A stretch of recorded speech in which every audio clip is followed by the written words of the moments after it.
They made me sit at the kids' table. I stood outside Bella Luna, Boston's most famous Italian restaurant, staring at the reflection in its shiny front windows. I used to clean these windows when I worked here as a teenage waitress, 15 years ago. Now, at 33, I own this place.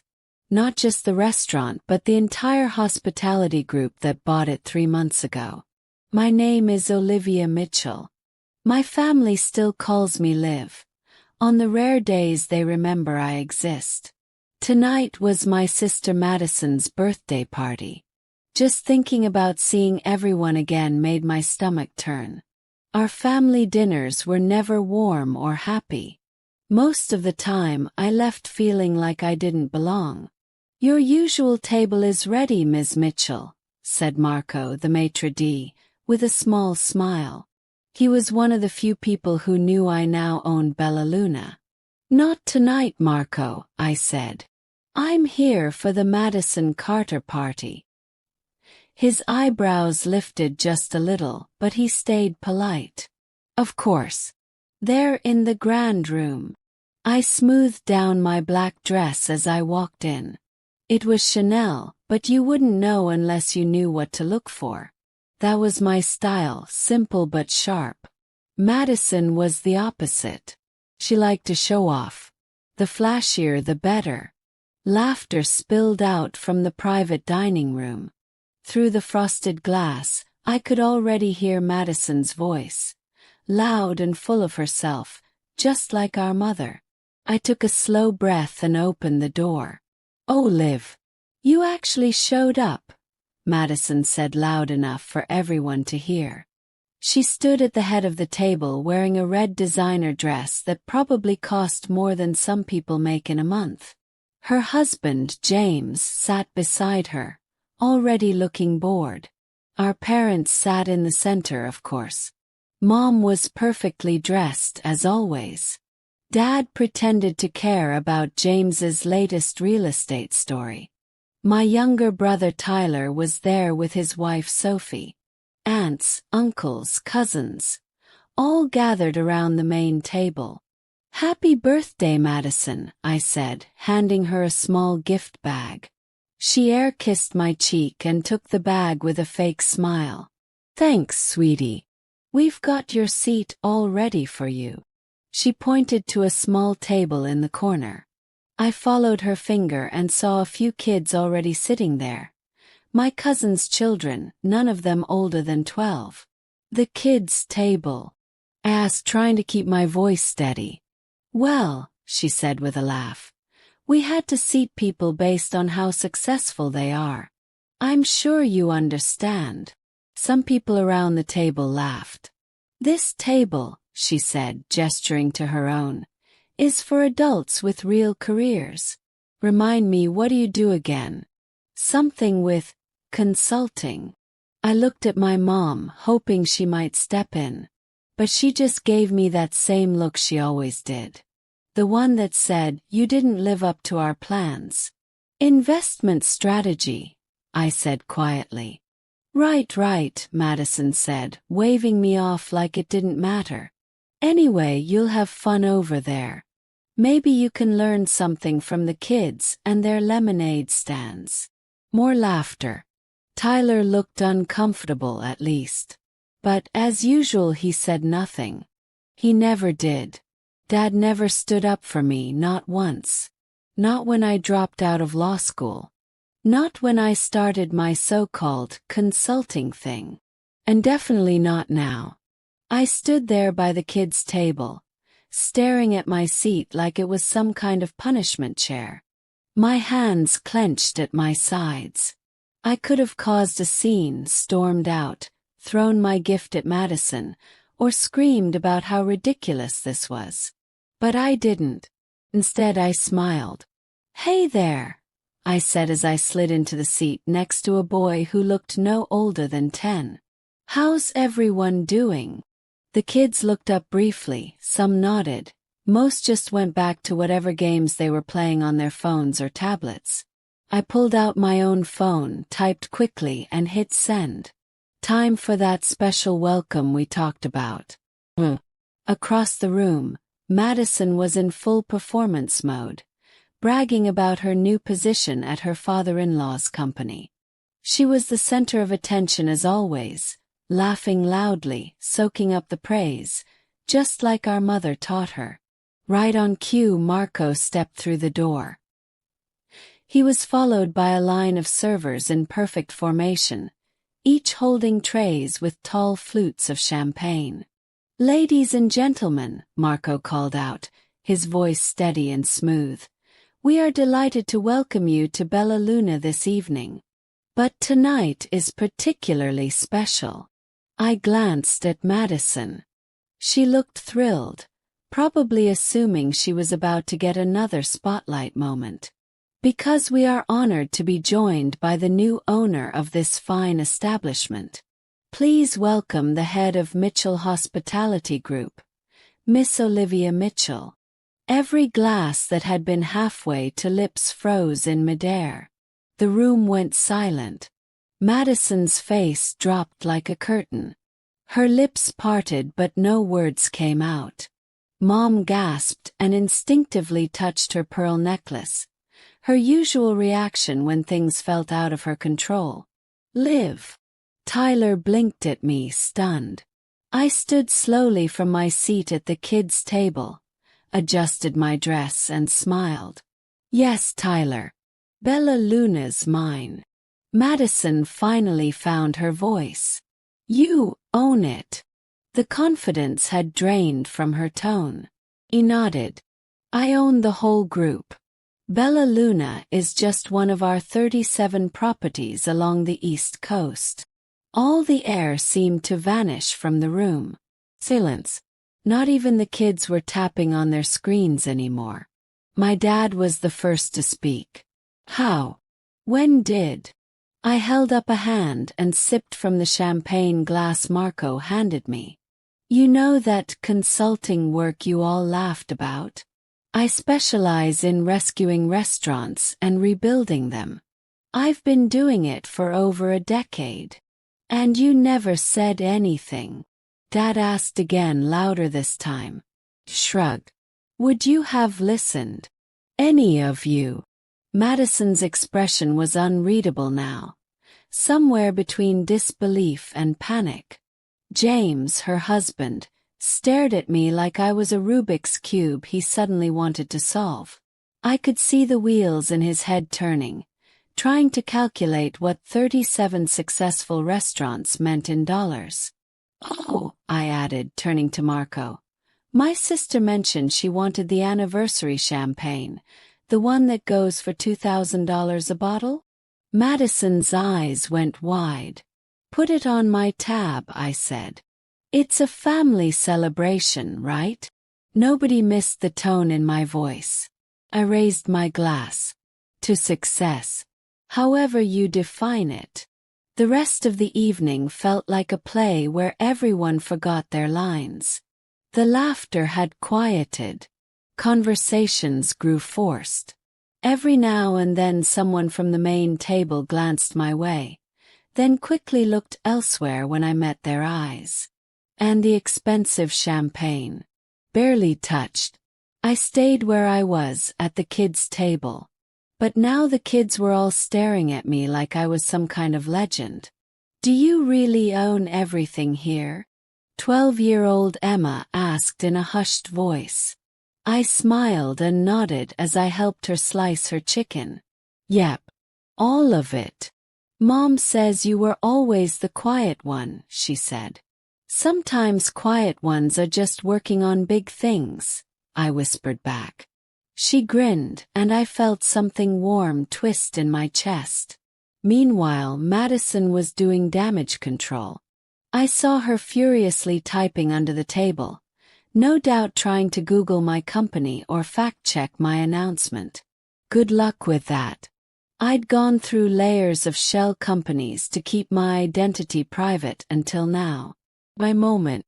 My rules. By the time dessert was served, my mother finally approached. She had fresh lipstick on.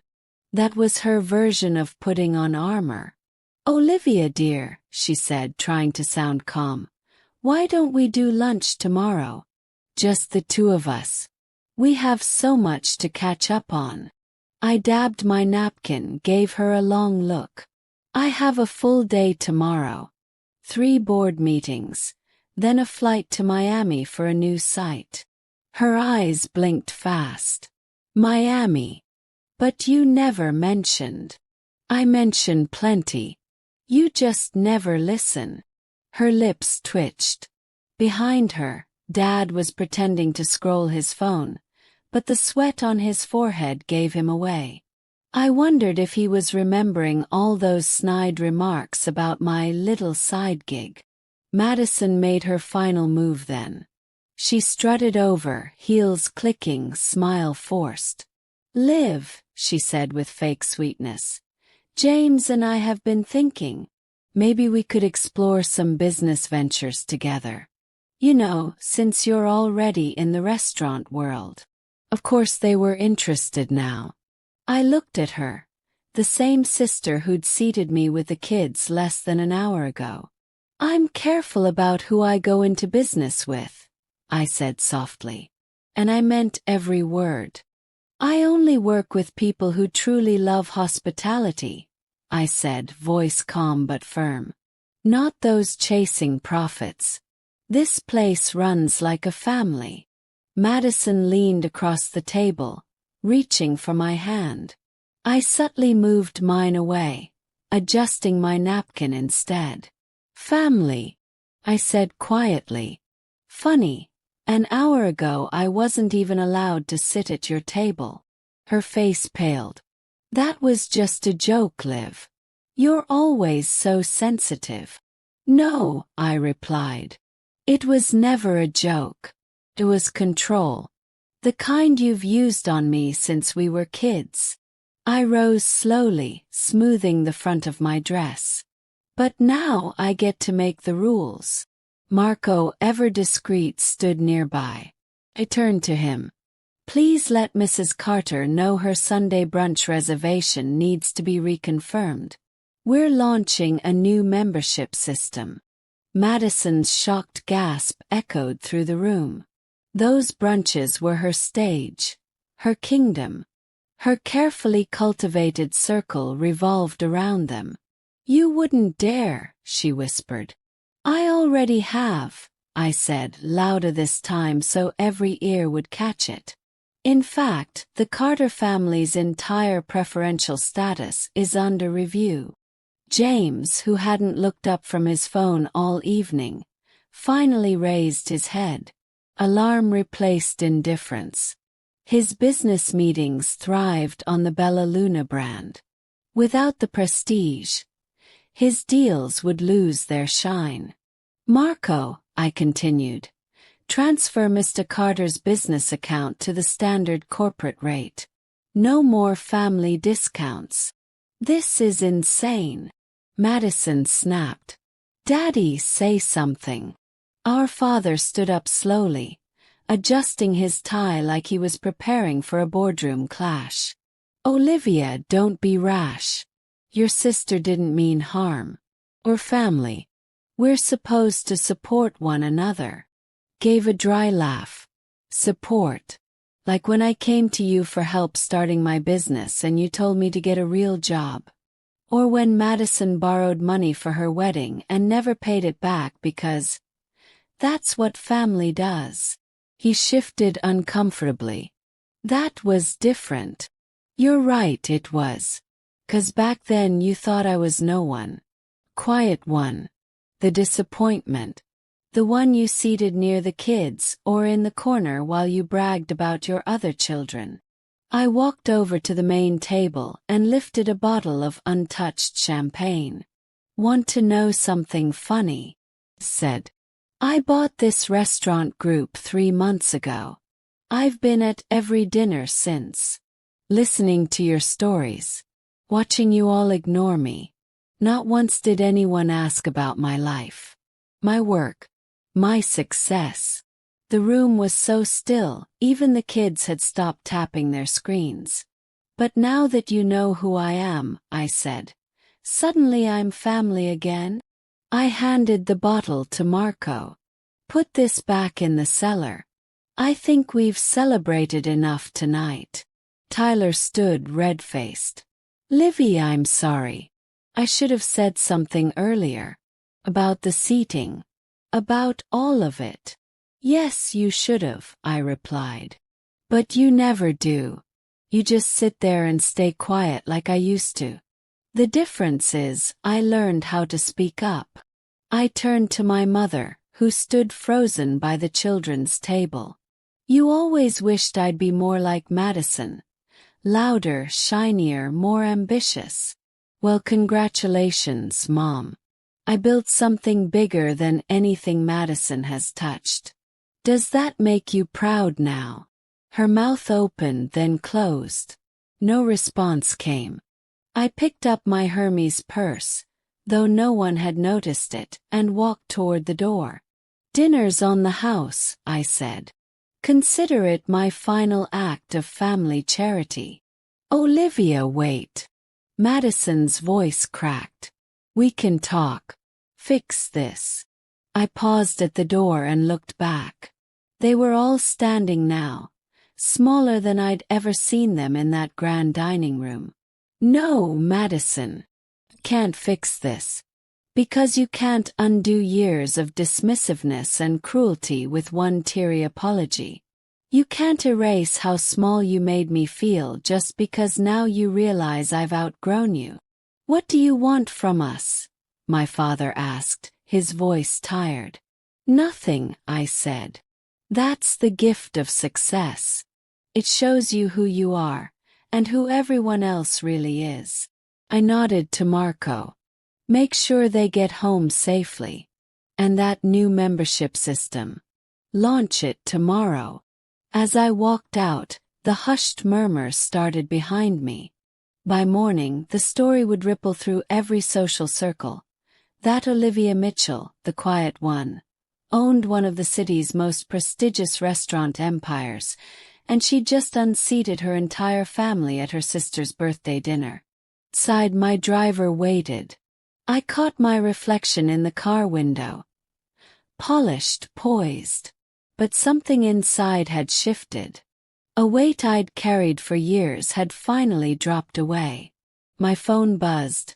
Madison, Mom, Tyler, even James. I turned it off without reading a single message. They'd have to learn the same truth I had. That success isn't about the table you're given. It's about the one you build when no one's watching. The next morning, my assistant handed me a thick stack of messages. Your family's been calling since sunrise, she said. Your sister's husband seems especially worried about his account. I dropped the messages into the shredder. Send out the new membership guidelines to all properties, I instructed.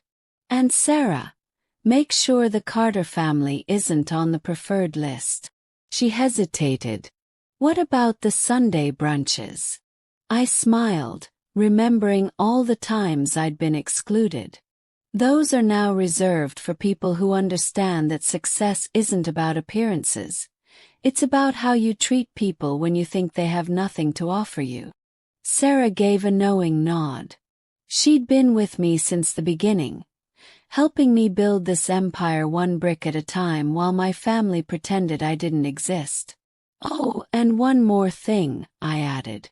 That kid's table in the grand room. Remove it. In my restaurants, everyone gets a seat at the main table. I sat at desk, Boston skyline stretching before me, and reflected on what success truly meant. My family had always measured it in luxury. Brands, cars, connections. But I'd learned something more valuable. Success is not about what you wear or where you dine. It's about what you create, what you change, and most of all, who you become along the way. I picked up my phone and made a single call. Emma, it's Olivia, your cousin. I think you might have what it takes to run a restaurant someday. Want to learn how to build something of your own? Because sometimes, everyone overlooks are the ones quietly building something extraordinary.